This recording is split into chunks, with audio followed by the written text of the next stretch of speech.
This is the scene outside Junior Seau's home when he killed himself in May 2012. Now for the first time, Team 10 has obtained the medical examiner's photos of pill bottles found inside his home.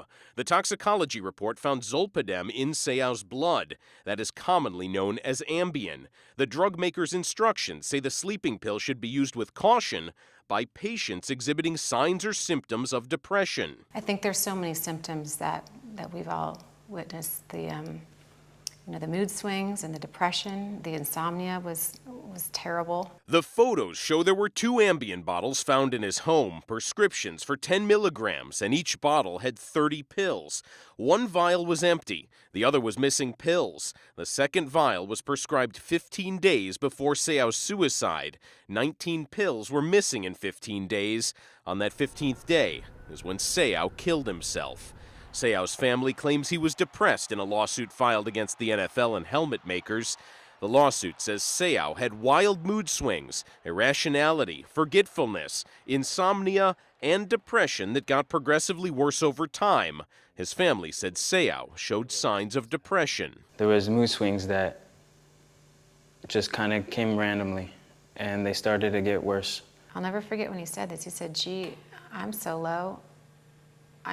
It's so dark right now, I can't even pick up my surfboard and get in the water." The family donated Seau's brain to the National Institutes of Health. NIH research showed definite signs of chronic traumatic encephalopathy, or CTE. It is the result of violent head trauma. Numerous medical experts say CTE leads to depression. In a case then, such as Junior Seau, who is suffering from a variety of problems manifested by confusion, depression, you don't prescribe a drug like Ambien. Dr. Cyril Wecht is nationally recognized as an expert in forensic pathology. You may also be placing that patient at greater risk for doing something to himself, such as committing suicide. 2 years before his suicide, Seau drove his car off a cliff. At the time, Seau said he simply fell asleep.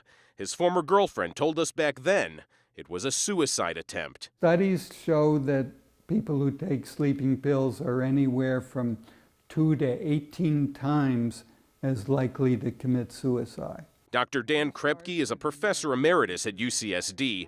He is a psychiatrist who has studied the effects of sleeping pills and is considered one of the preeminent medical experts on the subject by his peers. It's clear that these drugs in normally prescribed amounts cause trouble. That prescription for that period of time was, in my opinion, improper, and it was medically negligent. The doctor on this label, former Chargers doctor David Chao, prescribed the Ambien to Seau years after Seau left the team. Chao started with the Chargers in 1995. Seau left the team in 2002. Multiple sources refused to be interviewed on camera, but told Team 10 they saw Chao and Seau partying at San Diego bars in the years after Seau left the Chargers, and also after he retired in 2010. The medical examiner's report states Chao was Seau's doctor at the time of his death.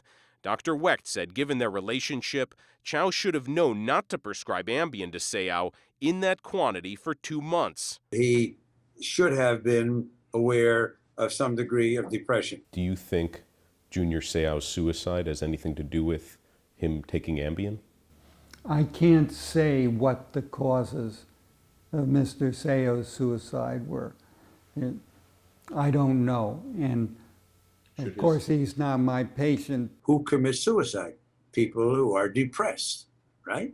Then you don't have to be a physician to understand that you may be pushing such a patient toward suicide. Dr. Chao commented through a statement from his attorney, Robert Frank. Frank quoted the medical examiner report, which said Seau had no thoughts of suicide or any confirmed attempts.